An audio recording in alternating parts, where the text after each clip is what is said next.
di sara, ili sara. Oh! Ano sara? Sara, kapiro-iro balon ni Mundi sara. Kini. Mo ni ang paborito sa kadaghanan. Unsa man na. Mo na ang gitawag nga ginamos.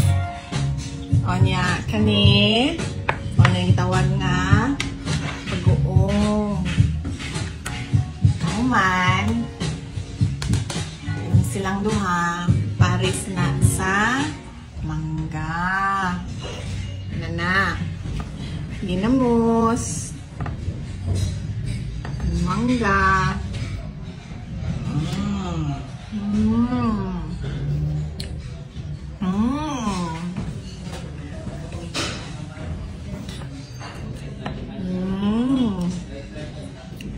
Kabalo mo unsay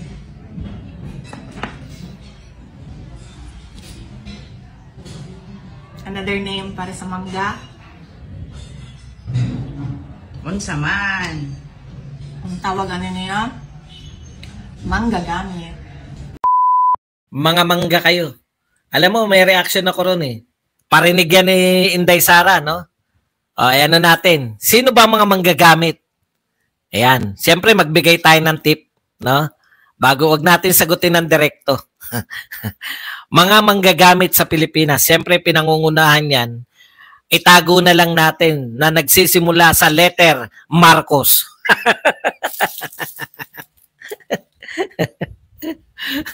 Oo, pati yung lahat ng Marcos. Oh, mangga kayo.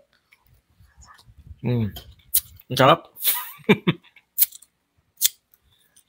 meron pang pumalag eh. Si ano?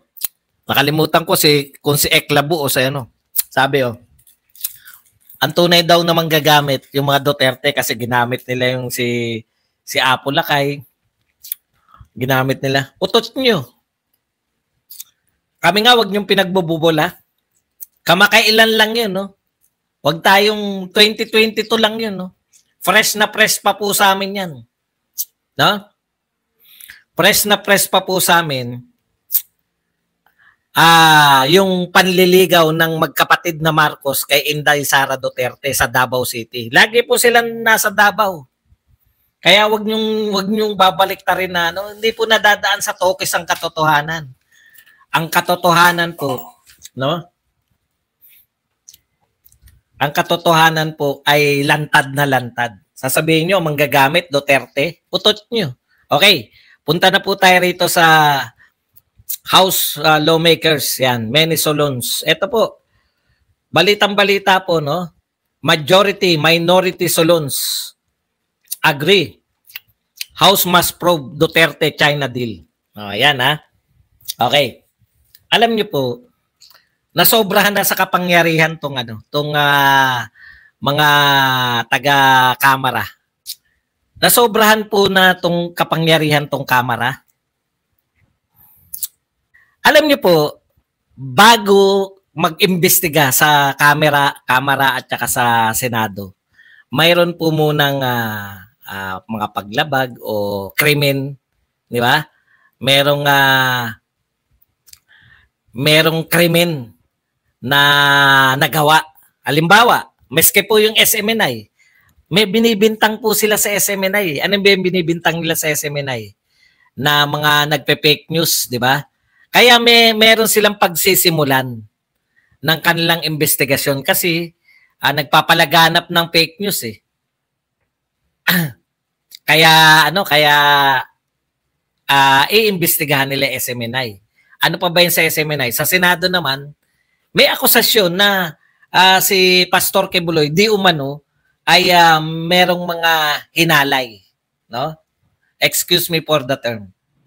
May mga hinalay di umano. Kaya may pinagsisimulan ng investigasyon. Di po ba? Pag merong mga anomalya. Kaya nag-iimbestiga yung mga senador at mga kamara. Ang tanong ko po sa mga gustong mag-imbestiga, ano po ang anomalya sa sinasabi niyo secret deal? Ano po yung secret sa deal? Sino po yung nagsabi na may secret deal? Basahin natin ha. mula sa mga congressman. Ito po, siyempre, papahuli ba dyan si yung ating paboritong congressman na si Franz, no? Basahin na po natin mula po sa bibig ni Okay. Several lawmakers from both majority and minority blocks of the House, Inquirer po to representative have agreed on the need to place under investigation former President Rodrigo Duterte's so-called gentleman's agreement with China. So siya yung iimbestigahan, Rodrigo Duterte, no? Kala ko sasama si Xi Jinping. Okay. Sa status ko. Okay. Now that Duterte has finally admitted, sinabi to ni now that Duterte has finally admitted to entering a secret deal with China. Mga kapatid, pinanood ko po yung press conference ni Pangulong Duterte. Kayo po ba napanood nyo rin? May sinabi po ba siyang secret deal? Sinabi po ba ni Pangulong Duterte na may secret deal? 'Di ba ang paulit-ulit na sinasabi ni Pangulong Duterte, hindi sekreto dahil ako nariyan kaharap ko yung mga cabinet official, no? At tinuturo niya sino? Si Anyo. Si Anyo na naroon. Si Anyo na walang Bakit si Anyo? Kasi si Anyo, opisyal ng gobyerno ngayon. National Security. National Security Advisor, si Anyo. May sinabi po ba? Sabi kasi niya, ano yung sinabi? Now that Duterte has finally admitted to entering a secret deal with China. Meron po bang sinabing secret deal na sinasabi nito? So ang basehan pala nito ni Castro, kaya niya imbestigahan ng ating Pangulong Duterte, ay dahil sa isang panaginip. Panaginip lang, wala pong katotohanan eh. Di ba? Okay. So ano po yung kasalanan? Halimbawa po, nag-enter po ng deal. Ano po ang kasalanan? We must know all that there is to this unpatriotic deal and the ones responsible should be held accountable. Ano nga po yung binibintang ninyo? Yun yung problema eh. Iimbestigahan namin yan kasi may inamin. Wala nga pong inaamin na secret deal eh. Ang sabi niya, walang secret deal. Naririnig ng cabinet official ko ng mga naron. Lahat po na nagsabi ron, si Panelo. Ano sinabi ni Panelo? Walang secret deal. Walang gentleman's agreement. Si Anyo nagsalita na po, there is no such thing as gentleman's agreement. So lahat po ng naroon na nagsalita, wala pong secret deal. Ano po iimbestigahan nyo? Kung may secret deal o wala? Wala nga eh. Nilantad na nga ni Pangulong Duterte ang lahat. Hindi nyo nga maipaliwanag eh. Meski po yung Pangulo ng Pilipinas, hindi po maipaliwanag kung ano po yung secret deal. Teka lang, mahal na Pangulo Ulitin ko lang po. Ang sabi nyo kasi, eto yung dahilan kung bakit nagalit yung mga kaibigan nyo sa China. Kaibigan nyo pala yung mga taga-China eh. Meron na naman, butata na naman kayo. Lahat po na nagtuturing ng kaaway ang China, kaibigan pala ng Pangulo natin eh. Ano po yung gusto nyong pag-usapan? Wala naman po palang secret deal. Ano po yung laman ng secret deal? Kanino po natin naririnig ang secret deal? Kay Roque? Ay, hindi nga. Kay Roque, hindi nga. Gentleman's agreement niya kay Roque. Di ba? Gentleman's agreement nga yung kay Roque. Hindi po secret deal. Kalakarpio, yung mga taong wala ron, kay Pangulong Marcos. Sa inyo po namin naririnig na may secret deal at sa mga media. Inuulit-ulit po ng media, tanong nyo kung kanino sa kampo ni Pangulong Duterte nagsabi na may secret deal. Walang secret deal. Sabi raw ng China. Sabi ni Gilo, sabi ng China may secret deal. Di maniwala na tayo sa China. Ganyan palang gusto nyo. Wala na tayong problema. Gusto nyo po palang maniwala sa China eh.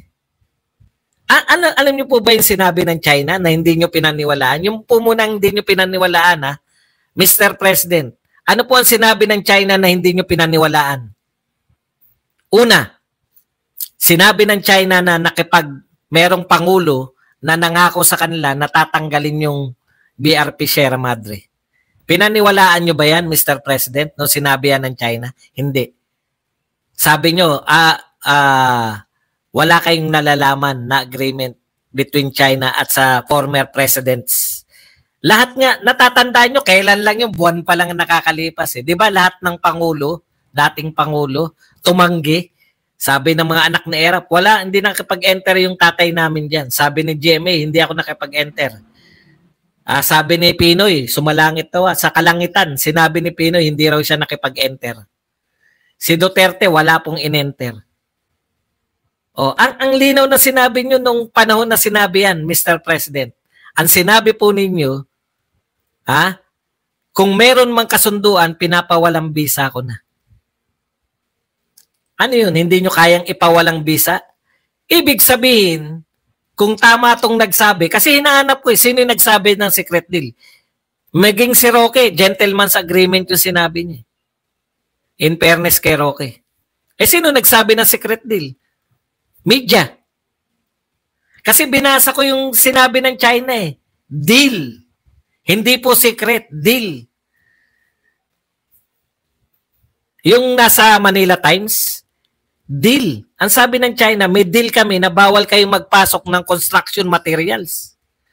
Tanong ko, Mr. President, nagpasok ba kayo ng welding rod? Nagpasok ba kayo ng yero? Kayo pala may kasalanan, nagpasok kayo ng yero. Hindi secret deal yun. Deal yun, deal.